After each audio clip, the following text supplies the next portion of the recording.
Cypress Development Corp. is developing a world-class lithium resource in the heart of Clayton Valley, Nevada. The size of the resource makes the Clayton Valley project a premier asset with the potential to impact the future of lithium supply. Cypress Development Corp. Trades on the TSX Venture Exchange, symbol CYP, the OTCQB, symbol CYDVF, and on Frankfurt, symbol C1Z1. For more information, please visit our website, cypressdevelopmentcorp.com. You're listening to HowStreet.com radio, available online at TalkDigitalNetwork.com. Welcome to HowStreet.com radio, the online source for market opinions. Here is Jim Goddard. My guest is Stewart Muir, Executive Director of the Resource Works Society. Welcome back to the show, Stewart. Thank you, Jim. Stewart, you're in the beautiful city of Saskatoon. What's going on there? Well, this is a week every year when legislators and industry people and those interested in public policy, a lot of academics get together for what they call PNWR. That's shorthand for the Pacific Northwest Economic Region. And that's, I think, 10 different states, provinces, and territories that have common interests because we're all in the West or the Northwest of North America. And, talk about shared issues and concerns. And it's always a good moment, I think, to realize that we've got much more in common than separates us. So, with an economic region, what's the hot topic today? Yeah, well, we've got people here from Saskatchewan, from Alberta, British Columbia, Yukon, NWT, and down south from Montana, Idaho, Washington State, from Alaska, from Oregon as well. And one of the big things is energy and the energy relationships that these places have in common. Of course, one of the big things that ties together these places is railroads, pipelines, things like that have to cross borders. So just today, we've already had a really good discussion about the future of LNG, liquefied natural gas, the oil pipelines, even a new railroad that's being talked about. Where would that new railroad run? Well, this is the Alberta-Alaska Railroad. It would go from originating in Alberta from both Edmonton and Fort McMurray directly out to another rail link in central Alaska, and then it would tie in ultimately to ports on the Alaskan coast, particularly Valdez, which is the big oil port that has for decades served the North Slope Alaskan oil. And, it's an issue for them because that Alaskan oil is running out.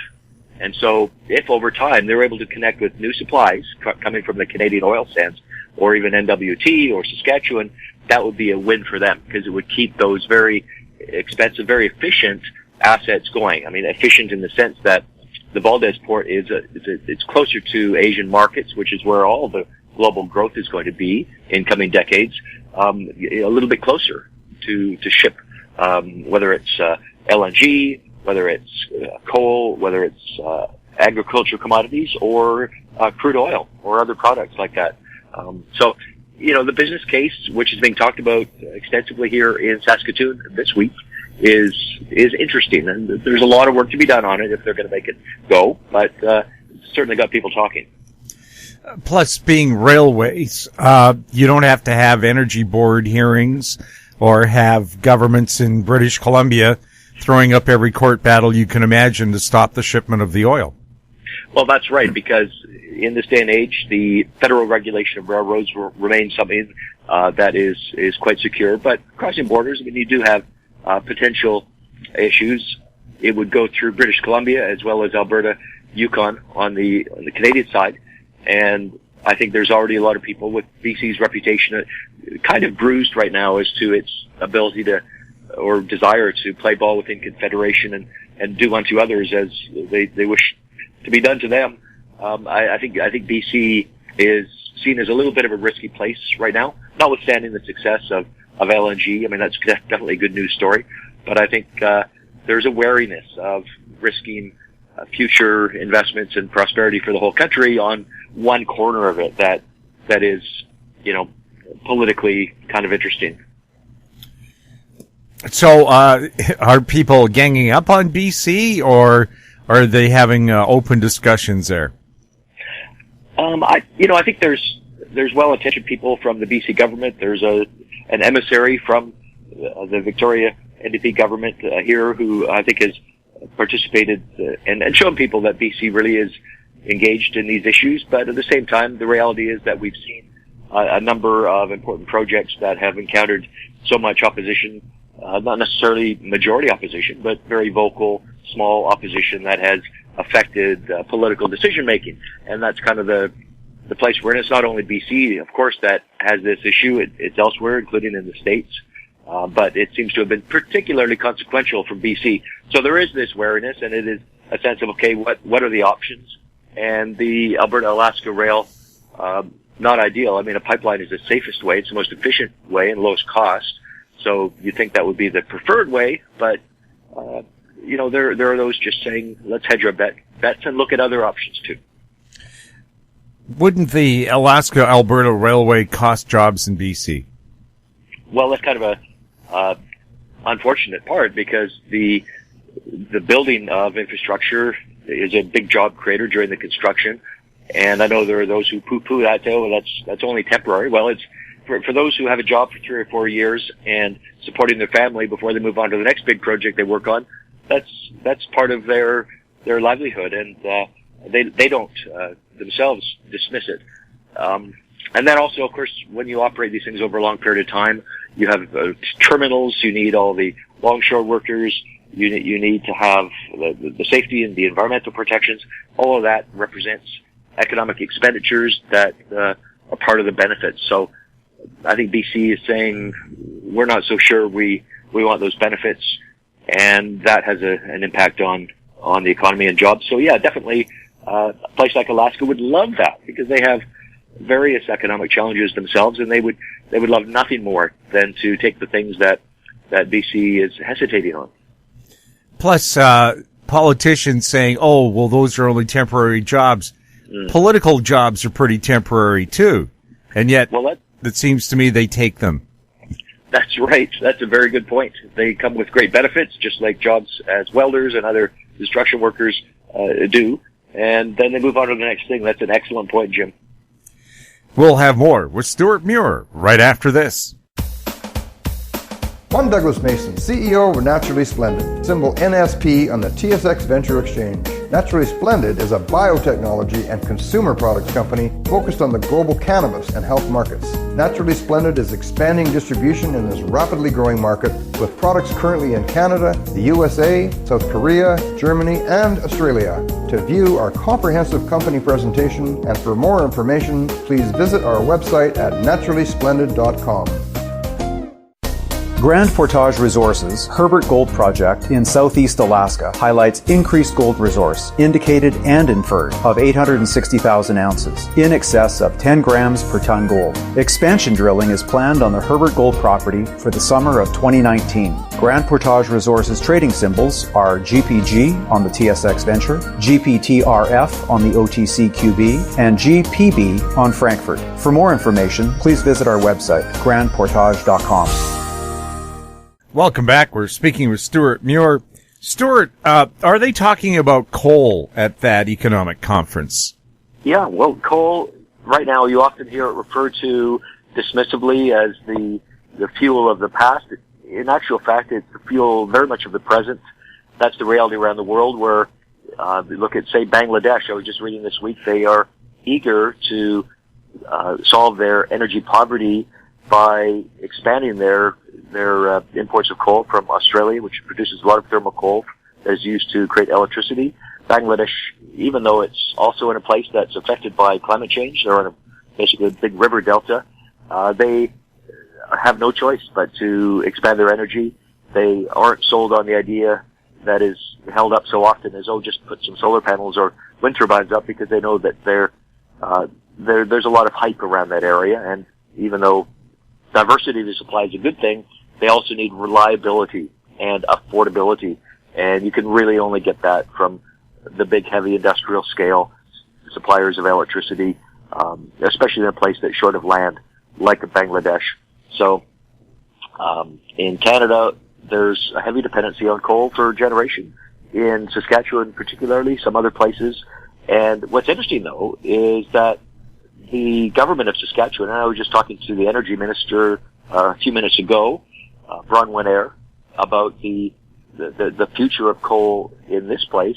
Now, they have innovated. Their Boundary Dam, Section 3, is part of a coal electricity generation project where they capture the carbon, they sequester it and find other uses for it, and it's a model that's being adopted in other places. Recently, I was in the United Kingdom, where the massive North Sea oil project is going to be supported by a petrochemical and carbon capture usage and storage installation in the Teesside near Newcastle, in the northeast coast of England, that will actually employ made-in-Canada technology from Saskatchewan.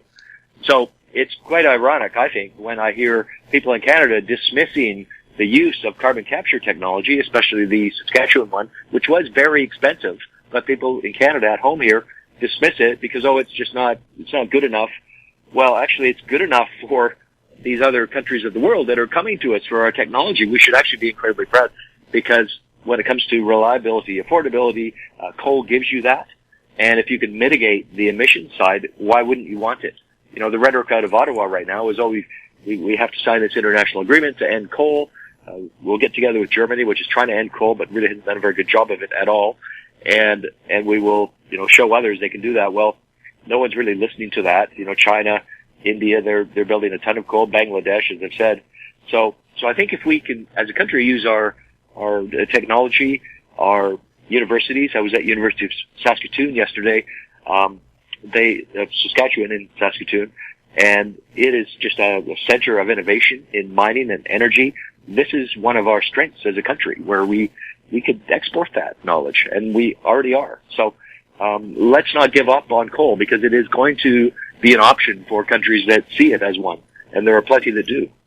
Well, China this year reached another new peak for coal production and use.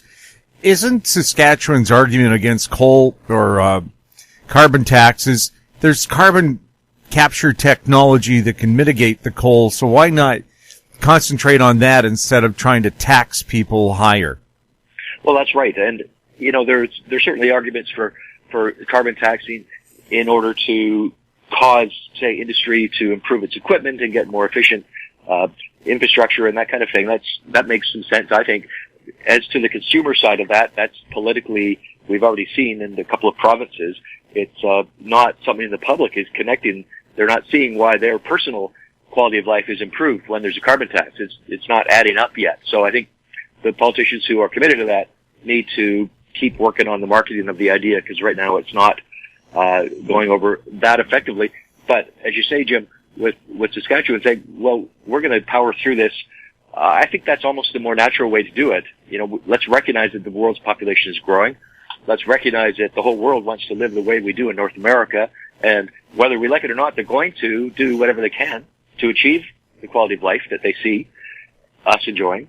So we could, try to fight that, which is sort of the renewables policy to some extent, the taxation policy, or we could go with the flow, which is always, whether it's in karate or energy policy, I think it's a way to find success. I think if we get behind Canadian innovation, we ensure that we're always improving, just like in the oil sands. In the last 10 years, you would never hear this story, but it's what's happening. The Canadian oil sands have reduced emissions intensity by 30%.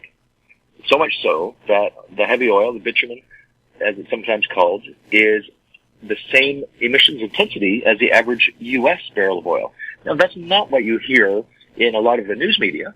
It's certainly not what you hear from the environmental campaigners who are fighting tooth and nail for Canadians to have fewer options in energy. The truth of the matter is that we are always applying little small fixes, in most cases, sometimes big steps, towards improved efficiency, both economic and environmental, and coal as well. That's what Saskatchewan clearly wants to do. They think there's a future. They don't have a lot of options for energy. They don't have a lot of hydro options. And they can do geothermal and solar and wind, and they are talking about that, and they love it. They're doing it, but it's not enough. So having those big options that are clean, like coal, it just makes a lot of sense from that perspective of a place like Saskatchewan. I think New Brunswick as well. Alberta is moving to natural gas, but it's got coal as well still. Is it true thing you're hearing at the conference? You care where your coffee is sourced from. Why not your oil? Well, no, isn't that it? Because here's an everyday experience that people enjoy. You wake up in the morning, if you're like me, you're looking forward to that coffee. And I'm not too bothered, frankly, about where it comes from, as long as it tastes good. But a lot of people, they get finicky about it. They want to, where is it from? How does it get here? How is it raised? Is it sustainable? I guess I'd like my coffee to be compensating the farmer who made it properly. I do feel that. And we think about that a lot. And you go to the Starbucks and there's all the signs talking about how they sourced it and everything. But when it comes to our oil, we aren't putting the dots together. When a tanker ship comes from Vladivostok with Russian oil, crude oil, I like Russian people. I think we should try to work together cooperatively in our region to lift everyone up. But the fact is, Putin is not really out there with the best intentions for Canada in mind. I don't think we need to worry about them. And buying their oil, as we are doing, it's coming into Cherry Point in Washington State directly from Russia. Not a lot of it, but recently I saw a ship come in. So they're bringing crude oil in, probably because they can't get enough from Canada. I mean, it's just up the road. They could be getting it from Fort McMurray if only we had the pipeline capacity. But instead, because of decisions our own politicians are making, we're having to source it from Vladimir Putin. Why aren't we talking about that the way we're talking about sourcing our coffee responsibly? We'll have more with Stewart Muir right after this. Media recognition from Bloomberg, Reuters, recycling trade publications, patented process for 100% recovery of critical metals, including cobalt, lithium, nickel, manganese, aluminum. American Manganese is focused on recycling lithium-ion batteries for electric vehicles. American Manganese trades on the TSX Venture, AMY, the US, AMYZF, and Frankfurt 2AM. For more information, visit AmericanManganeseInc.com or phone me, Larry Ray, at 778-574-4444.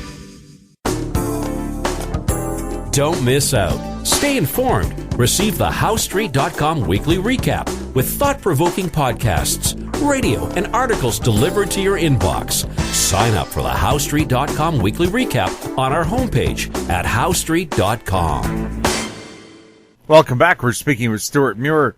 Stewart, a lot of people are saying, why do we need a pipeline from Alberta to BC or a new one when places like China aren't interested in buying Canadian oil? Is that really the case? Yeah, I hear that all the time. My MLA where I live in Victoria, Andrew Weaver, also the leader of the BC Green Party, I saw him recently on BNN, Business News Network. I guess they're fascinated by this oddity of a Green politician who claims to know something about business and trade. Turns out not to be true, though, because when he tells them that there is no market for Canadian heavy oil from Alberta through Vancouver in China, he is improperly equipped with misinformation. And I think we really need to call it out when we see it. I'm calling it out. I'll tell you what, on Sunday night, in the middle of July here, a ship left Westridge, the terminus of the Trans Mountain Pipeline, having loaded up over the past 2 days. It was gently pried away from the pier, accompanied by 3 or 4 tugs for safety, and then in the evening it made its way out to sea. Currently it's headed for a port in China. I don't know the exact description of its load, but it's a crude oil tanker, and it's coming from a Canadian crude oil port, so you can be pretty sure that, consistent with past patterns in the last 18 months, it's carrying heavy oil, or bitumen, dilbit, to a market that desperately needs sources of this commodity, because that's what the refineries are tooled up for. So when I hear someone like my MLA bloviating on BNN to people, I know if that show is watched by traders, experts in Toronto, in Chicago, in New York, they're watching this. They must be shaking their heads because they know what we know, Jim. They know that in fact the commodity is moving, and they probably just can't believe that there is a politician in British Columbia who's getting away with this nonsense. Well, was he corrected? Have you sent him information so he can't claim he didn't know? Well, maybe I should write him a letter. I know that we follow each other on Twitter, so he can see. And I'm talking about these issues. You know, when that ship, the STI Excellence, you can track it if you have an app on your phone. I would encourage anyone who's intrigued by this stuff. You just download Marine Traffic, and you can follow it. I have a subscription that gives me better access, but anyone can see with the free version, STI Excellence. There it is, going to China. So it's not like this is secret, privileged, confidential information that we're talking about here. It's well known publicly. I'm just interested enough to follow it. I tweeted it out. I showed a picture of the ship leaving the port. Clearly, it had been there loading. I saw it. I showed it heading to China. These facts are not in dispute, but nevertheless, for some time now, we've seen this repeated. Now, I think it's partly because some of the environmental groups, these are the so-called U.S. funded ones. They're also Canadian funded. Let's acknowledge that. But they are sort of manufacturing I guess I would call it a big lie. I mean, that's a strong term, but it really is what it is. It's information we know to be false, and that's a lie for short, that is being manufactured by people intentionally for the purpose of misleading the public. And I think it's reprehensible. I think, that we shouldn't, sit back and just say, oh, well, they're nice people who care about the environment. Let them lie away. Well, I don't think we should do that. You know, speaking again, I mentioned the energy minister of Saskatchewan. She was commenting on Alberta's somewhat controversial concept of doing an energy war room. Have you heard about that, Jim? Yes, I have. So, is the energy war room manned and ready? Well, it sounds like it's still in development, and these things, it's hard to do them with a snap of the fingers. But the comment from Minister Eyre in Saskatoon today was, we are intrigued in Saskatchewan with this idea. We're not doing the same thing ourselves, but everyone inside of us, we've got our own little personal energy war room, and everyone should do that. So that was a sort of cry, the rally cry that the minister provided. And I think that's actually a phrase with some wisdom in it, because each of us has got a belief. I think listeners to this show are far more likely to be educated on the issues, to be concerned about the economy, tracking markets. You know, people know what's going on who follow you, Jim. I know they do, because I see that in the social media discussion around your shows whenever they're discussed. And so all of us really, I think, have a responsibility to try to share the knowledge we've got. You know, do so in the right tone. When you hear the war room used, maybe some people think that's kind of a militaristic or aggressive. It doesn't need to be. It's really just a term to describe a focus of activity. So focus a bit of activity on sharing good information.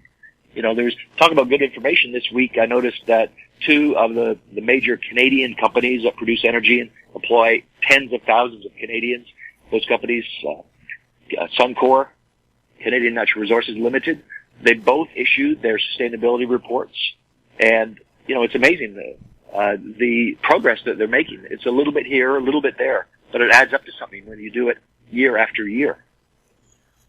Is China getting LNG from Canada by a unique or new way?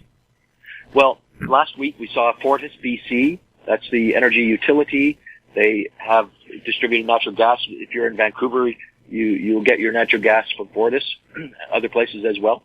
So they announced last week that their Tilbury facility, which is on the Fraser River in Delta, which since 1971 has been producing LNG for the purpose of what they call peak shaving. So they'll buy natural gas when it's cheap. They'll store it as LNG, so it's much smaller, doesn't need a lot of space to store it. And then in the winter, when the prices spike, they can say, hey, we got this stuff we bought back in June when it was cheap, and we're going to use that to, you know, generate power. So it's a really smart idea. They also supply some of the communities in northern Canada with LNG to serve their energy needs. But recently they built a second tank at Tilbury, which is there primarily, I believe, for the purpose of export. And they've been working on this for years. They almost got a contract with the state of Hawaii that was looking at its issues. That didn't quite work out.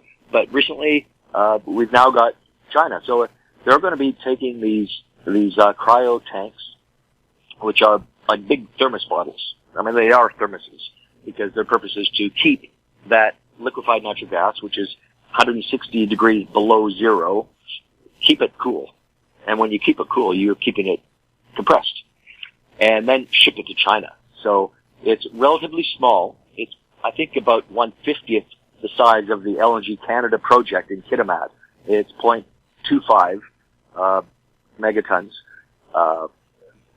that they're going to be shipping, and the other one I think is 12. So it's quite a difference in scale. Nevertheless, it's worthwhile for their business plan, it would seem, because they've signed this contract and they're going to be shipping to LNG. So that will be the first company that is regularly sending LNG to a overseas market, and it won't be the last. Stewart, thank you so much for chatting with us. Thank you, Jim. My guest has been Stewart Muir, Executive Director of the Resource Works Society. He was speaking to us from Saskatoon, where they're holding the Pacific Northwest Economic Conference. If you have any questions for Stewart or any of our other guests, you can send them to info@howstreet.com. Our popular YouTube channel is Talk Digital Network. I'm Jim Goddard. Thank you for listening. Comments made on HowStreet.com radio are an expression of opinion only and should not be construed in any matter whatsoever as recommendations to buy or sell any financial instrument at any time. Available online at TalkDigitalNetwork.com. HowStreet.com radio is a production of HowStreet Media Incorporated.